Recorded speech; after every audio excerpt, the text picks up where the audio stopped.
একদিকে পুরো পরিষেবা নিয়ে সন্তুষ্ট নন মুখ্যমন্ত্রী মমতা বন্দ্যোপাধ্যায়। এরই মধ্যে ইংরেজবাজার শহরের ফুলবাড়ি মোড় এলাকায় এক বেসরকারি চিকিৎসা কেন্দ্রের বর্জ্য হাই ট্রেনে ফেলার অভিযোগ উঠল ইংরেজবাজার পৌরসভা এলাকায়। ওই বেসরকারি চিকিৎসা কেন্দ্রের কর্তৃপক্ষের বিরুদ্ধে ক্ষোভ উগরে দিয়েছেন স্থানীয় কাউন্সিলর শম্পা সাহা বসাক। উল্লেখ্য, ইংরেজবাজার পৌরসভার 14 নম্বর ওয়ার্ডের ফুলবাড়ি মোড় এলাকায় একটি বেসরকারি চিকিৎসা কেন্দ্র রয়েছে।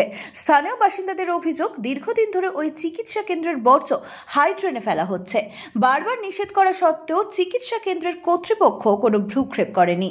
বাধ্য হয়ে স্থানীয় কাউন্সিলর শম্পা সাহা বসাক জেলা মুখ্য স্বাস্থ্য আধিকারিক ও ইংরেজবাজার পৌরসভায় অভিযোগ দায়ের করতে চলেছেন। আমাদের ফুলবাড়িতে মাদ্রাসি নার্সিংহোম রয়েছে।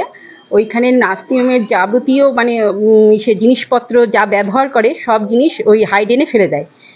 আর আমরা ওনাদেরকে অনেকবার বারণ করেছি যে ওই সে ড্রেনে যাতে না ফেলে, তার সত্ত্বেও ওখানে ফেলছে জিনিসগুলো।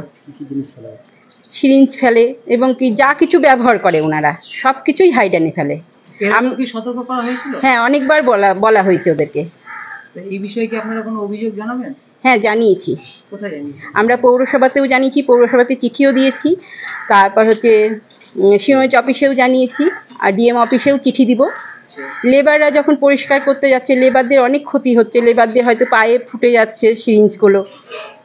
মালদা থেকে তন্ময় মাহারার রিপোর্ট, এক্সপোজ বার্তা।